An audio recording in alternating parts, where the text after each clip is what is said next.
The day my twin sister Jade got her rejection letter from Juilliard's dance department, the entire family gathered around to comfort her. I stood quietly in the corner, staring at the acceptance notification glowing on my phone screen. I was about to tell my parents that I had made it in. But then my phone buzzed. It was a FaceTime call from my own number dated 10 years in the future. Do not tell them you got into Juilliard. My future self on the screen looked exhausted, her voice trembling. The moment you tell them tonight, Jade won't be able to handle it. She's going to jump from the roof of our apartment building. You will spend the next 8 years of your life paying for her tragedy. And on the 10th year, Mom and Dad will make sure you get into a car accident.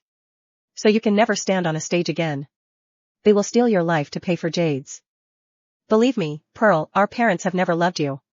My eyes widened in pure disbelief. The camera on the screen tilted down, revealing my future self's empty wheelchair. My legs were gone before I could scream. The call disconnected right then. My parents finally remembered that I had applied to Juilliard, too. Mom rubbed Jade's back, whispering gently, "Sweetie, look at your sister, Pearl. She only applied because she wanted to copy you. No matter how bad you think you did, she's always there to make you look good." Dad pointed a finger at me. "Girl, you didn't get in either, right?" Thinking of the chilling FaceTime call from my future self. My heart sank into an icy abyss. I shook my head slowly. No, I didn't get in. Hearing my rejection, Dad let out a sigh of relief, a familiar, predictable smile playing on his lips. "You only feel bad because you hold yourself to such high standards. Look at your sister. She failed and she doesn't even care." I watched my family ignore my existence, the joy of getting into the top dance school in the country completely evaporating. It's always been pathetic," Jade sneered, wiping her tears. "She shouldn't even be compared to me." I wanted to scream. I wanted to tell them that I was better than her. But the warning from 10 years later echoed in my mind. And I slowly clamped my mouth shut. Mom patted Jade's shoulder. "Exactly. Our Jade has been winning local dance trophies since she was a little girl. I know you'll get in next year with that." Mom took a shiny Tiffany & Co. bracelet out of her pocket and clipped it onto Jade's wrist. And her eyes flicked to my bare wrist. She sighed, "Pearl, you need to start putting in some effort. This bracelet is a reward for your sister's hard work. You can't keep being the disappointment of this family." I lowered my head. Growing up, Jade was always the star. No matter how hard I tried, I was always just a bit short. A bit short on looks, a bit short on intelligence. Today was the very first time I had actually beaten Jade. I got into Juilliard, but I was still just a bit short of getting my parents' love. "Pearl, you don't think I'm being unfair, do you?" Mom asked, her voice dropping. I shook my head no. My chest felt so tight I could barely breathe. "Good," Mom said. "If you really can't do anything else, you can just prep for the SATs again with Jade next year. It'll save us some trouble." "No," Dad interrupted before I could even reply. "Her situation is different from Jade's. She's just not built for dancing. Prep courses would be a waste of money." I knew what Dad meant. He thought I was too short, unlike Jade, who supposedly had the perfect dancer's body. I had heard this my entire life. Even my ballet instructors used to sigh when looking at me. "Your proportions aren't ideal, Pearl. Your legs are too short. You two are twins, but why couldn't you inherit even half of Jade's physique?" They always stopped there, but I knew the rest. "Why are you so useless?" My desire to dance was just a desperate attempt to copy my sister. Whatever she had, I had to grab. But it wasn't like that. I just didn't want to be left behind in the dark. Jade always got the custom designer tutus, the newest point shoes, and the spotlight with our parents' standing ovations. Me, meanwhile, if I asked for a single pair of shoes, I was told I was wasting their hard-earned money. For this Juilliard audition, I had trained until my toes bled. I had ruined dozens of shoes in secret, and I made it. But to them, I was still the trash sister. Dad tossed a local community college brochure onto my lap. "Stop trying to ride on your sister's coattails. Just apply to a local college nearby. That way we can keep an eye on you." I bit the inside of my cheek until I tasted copper. "Okay," I whispered. But under the table, my finger slid across my phone screen, officially clicking accept offer. Juilliard was 3,000 miles away in New York. Once I left, I was never coming back. I went back to my room and started packing my suitcase. In silence, I opened my closet. Out of dozens of clothes, only 3 or 4 faded t-shirts actually belonged to me. Mom always said, "You two are twins, just share your clothes." But I had highly sensitive skin. Wearing cheap polyester gave me painful red rashes. They never believed me, even. And if they found out I got into Juilliard, they would never love me. I knew that now. I dropped the clothes back into the closet. I packed only my absolute essentials. Suddenly, my phone rang. It was Mom. Pearl. Come down to the Italian restaurant down the street. We're celebrating Jade's decision to try again next year. We need to support her. I opened my bedroom door. The apartment was completely empty. They had already left without me. I would have walked down together as a family of 4, but they forgot me again. I wanted to say I wasn't going. But realizing these were my last few days here, I swallowed my pride. I'll be there. When I arrived at the restaurant, the table was loaded with lobster, oysters, and shrimp, all of Jade's favorites. I was highly allergic to seafood, but they chose to ignore it. You're twins, Dad had said years ago. She's fine, so why are you acting so dramatic? If you don't want to eat, don't. I was used to it. The pain didn't even register anymore. I pulled out a chair and sat down. Jade's plate was piled high with shrimp Mom had personally peeled for her. In front of me, there wasn't even a fork or a glass. Dad was busy pouring watermelon juice for Jade. The 3 of them looked like a perfect, happy family. I was just a ghost sitting at the edge of their frame. Jade smirked. Dad, how much allowance did you send me today? I got $1,000 via Venmo. Pearl, you're going to college, so you must have gotten more, right? I looked at my Snapchat. There was a single pending transfer of $20. I didn't accept it. Mom placed another lobster tail on Jade's plate. Your sister is 18 now. She needs to start earning her own money. Jade pouted, leaning into Mom's shoulder. I don't want to grow up if I have to pay for my own stuff. Mom laughed, stroking Jade's hair. This $1,000 is for you to spend on whatever you want. Just focus on your prep classes for Juilliard. If you need more, just ask. Can I have $3,000 more? Then I want to go to Cabo with my friends before prep classes start. Jade squealed. Mom unlocked her phone and sent $5,000 via Apple Pay without a second thought. I saw her contact list on her screen. Jade was pinned to the top. I was just a raw phone number. I used to dream about this feeling by Mom's side. Having my mistakes forgiven and getting whatever I asked for. When I asked Mom for $300 to buy a cheap iPad for my schoolwork after graduation, she had scoffed. If you put half of that energy into your dancing, you wouldn't be such a disappointment. Dad tapped his fork against my empty table space. Why aren't you eating? I don't have a fork, I said, honestly. Then ask the waiter for one, Dad snapped. Are you a princess? Do we have to serve you ourselves? I looked down. I wasn't a princess, but why did Jade get her shrimp peeled and fed to her? When the waiter finally brought my utensils, Mom tossed a single shrimp onto my plate. There, I gave her some. And now I'm giving you some. Don't go telling people we favor your sister. I opened my mouth, but Dad cut me off. Stop making that miserable face and eat now. I picked up the shrimp. I stared at it for a long time before forcing it down my throat. Almost instantly, my throat began to burn. Dad laughed, turning to Mom, see. I told you she was faking her allergy all these years just to get attention. They kept laughing and talking. I realized then that to parents who don't love you, your very life is nothing but a joke. I stood up, my throat tightening. I'm full. I turned and walked out. Pearl, Mom called after me. For a split second, a tiny spark of hope flared in my chest. Maybe they saw the hives breaking out on my neck. Maybe they finally realized. But Mom's voice was cold. Since it's summer break, don't just laze around. Find a summer job. You're an adult now. Act like one. Jade got a vacation to Cabo and I got a demand to work. I stood frozen for a second, then pushed open the restaurant door. Actually, I had always been the mature one. I gave up my dresses, did the chores. And never asked for a penny. But because they didn't care, everything I did was a mistake. Took an Uber to the ER alone. I sat in the waiting room, got my prescription, and paid for it myself. I was used to being alone. It shouldn't have hurt. But then my phone buzzed with an Instagram notification. Jade had posted, craving custom cake. So Mom and Dad took me out for their little princess. In the photo, Mom and Dad were laughing, feeding Jade a slice of gourmet cake. I remembered asking Mom for a small cake for my birthday once. Her response had been freezing. Don't you want to be a dancer? Where's your self-control? Do you want to get fat? The doctor's voice broke my thoughts. Acute allergic reaction.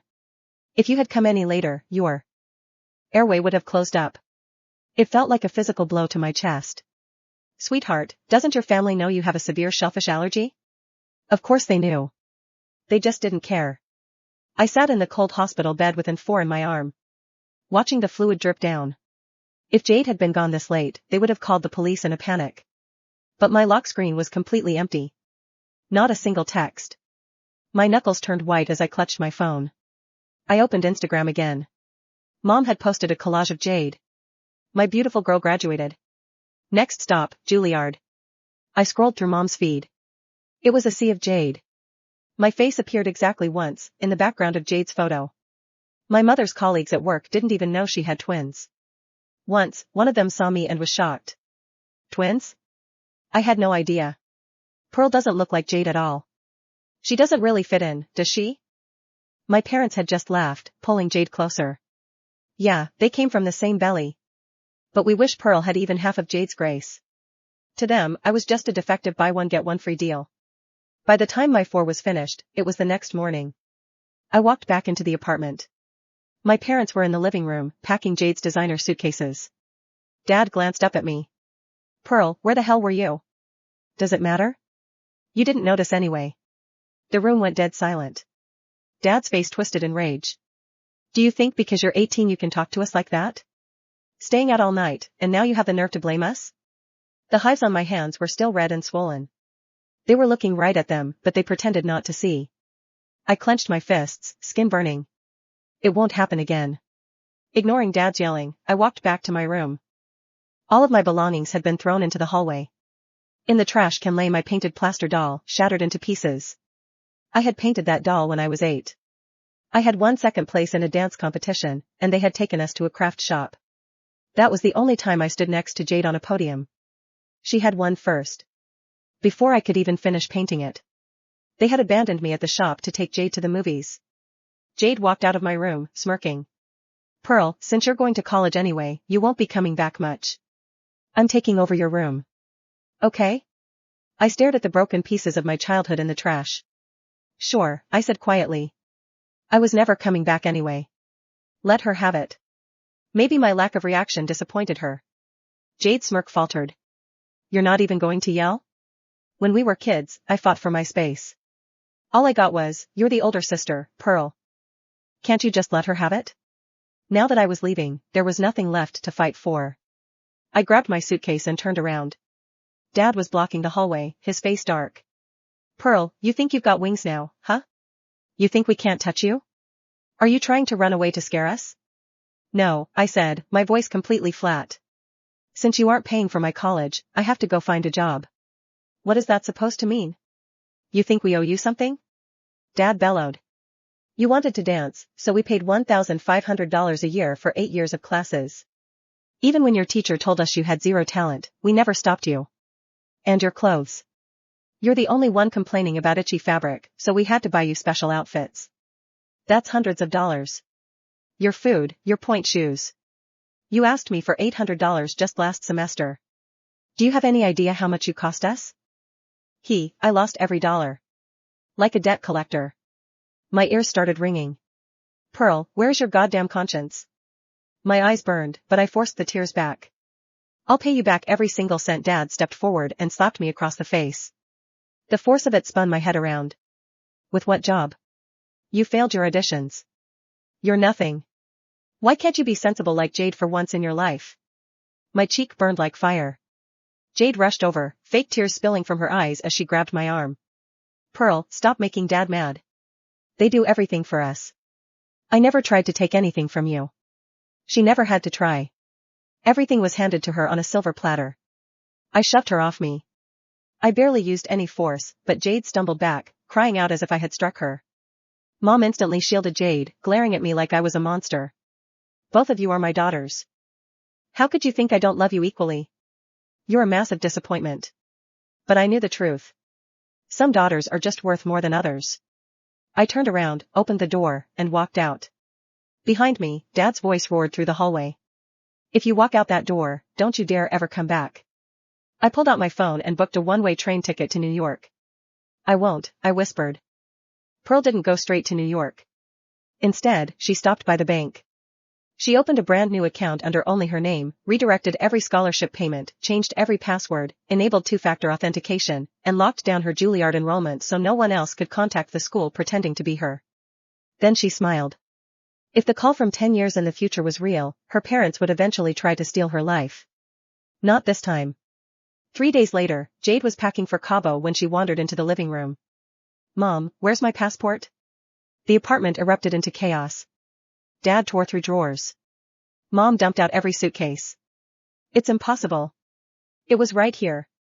Pearl quietly zipped her own suitcase. She knew exactly where it was.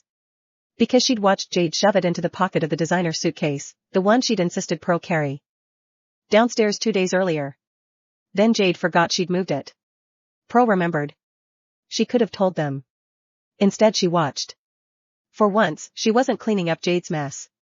The trip was cancelled. Jade screamed so loudly the neighbors knocked on the wall. She blamed everyone except herself.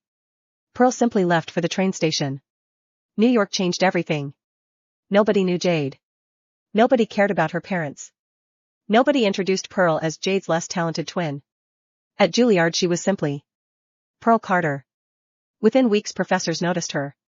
"Your musicality is exceptional. You have unbelievable control. Have you considered choreography?" For the first time in her life. People looked at her before comparing her to someone else.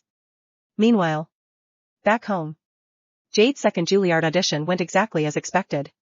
Rejected. Again. She blamed the judges. Then her teachers. Then Pearl. "If she hadn't copied me for years, I'd have gotten in." Even her dance coach looked confused.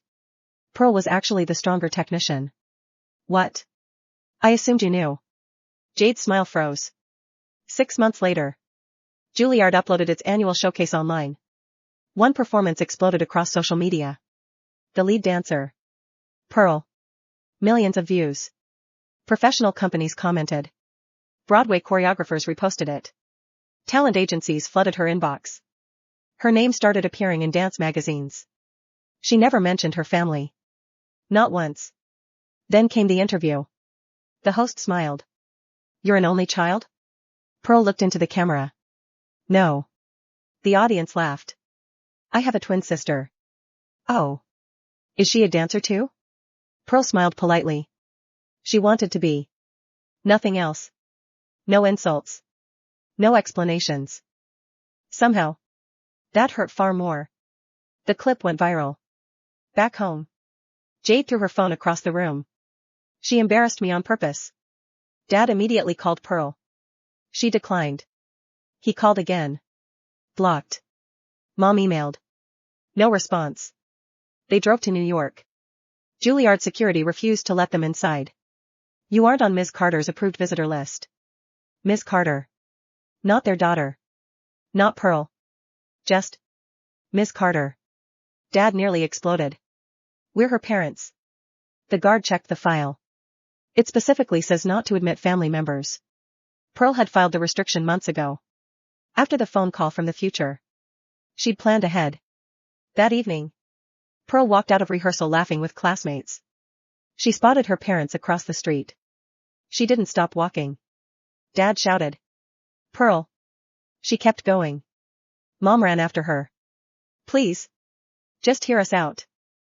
Pearl finally turned. "What?" "We've forgiven you." Pearl blinked. "Forgiven me?" "For abandoning the family." Pearl laughed. Actually laughed. It was the first genuine laugh she'd had in years. "You still think I'm the one who owes you something?" Dad's face darkened. "We raised you." Pearl nodded. "And I survived." She turned to leave. Dad grabbed her wrist. Before he could say another word, a campus police officer stepped between them. "Sir. You need to let her go." Pearl calmly rubbed her wrist. "I'd like to report harassment." Dad's face drained of color. The officer asked quietly. "Do you know these people?" Pearl answered without hesitation. "I used to." Then she walked away. Without looking back once. For the first time. They were the ones left standing behind her. The campus harassment report became the first domino. Because once there was an official record, Pearl's future lawyers had something to build on. She never sued out of anger. She sued because she finally had proof. Years of text messages. Medical records documenting repeated allergic reactions. The ER report from the night they knowingly pressured her to eat shellfish. Photos of bruises. Bank records showing thousands spent on Jade while Pearl was denied basic necessities despite scholarships and prize money disappearing. Even the dance studio owner testified. I always wondered why Pearl came to class wearing worn-out point shoes while Jade got a new pair every month. Another instructor added quietly. Pearl was the more naturally expressive dancer. We recommended advanced training for her twice. Her parents declined. The courtroom fell silent. Then Pearl played one recording.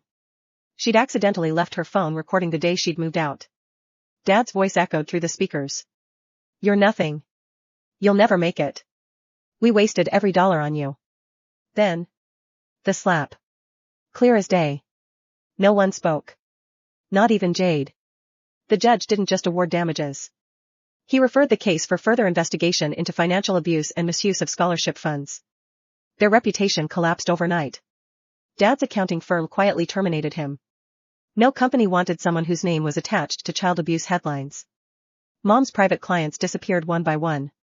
Parents didn't want someone like her around their children. The comfortable life they'd built unraveled piece by piece. Jade thought Pearl would rescue them.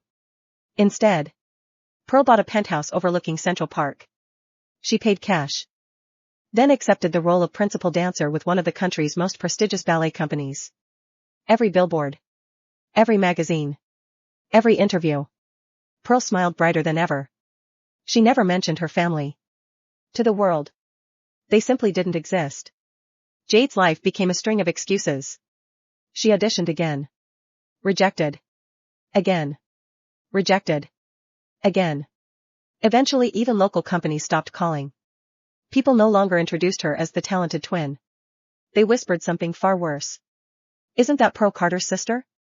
For the first time in her life, she existed in someone else's shadow. She couldn't bear it. Friends drifted away. Sponsors lost interest. The expensive lifestyle her parents had funded disappeared. She sold the Tiffany bracelet. Then the designer bags. Then the jewelry. Every luxury she'd once taken for granted vanished. Years later, Pearl received another FaceTime call. From her own number. 10 years in the future. This time, future Pearl wasn't in a wheelchair. She stood in a rehearsal studio, stretching before class. She smiled. You changed everything. The accident never happened. Our career survived. And one more thing. She turned the camera. On the wall hung framed photos from sold-out performances around the world. She looked healthy. Peaceful. Happy. I finally stopped wondering why they didn't love us. I realized the better question was, why did I spend so long trying to earn love that was never offered? Future Pearl smiled. I'm calling because this is the last time we'll ever need to. You made it. The call ended. Months later, Pearl attended the opening night of a new ballet. As she stepped onto the stage for her curtain call, the audience rose in a standing ovation that seemed to go on forever. In the front row sat the family she'd chosen over the years, friends, mentors, fellow dancers, and students she'd helped. They were cheering so loudly she could barely hear the orchestra. She bowed with tears in her eyes. Not because she'd defeated Jade. Not because her parents had lost everything. But because the little girl who'd once believed she was born second best had finally become the author of her own life. And this time, no one could take the stage away from her.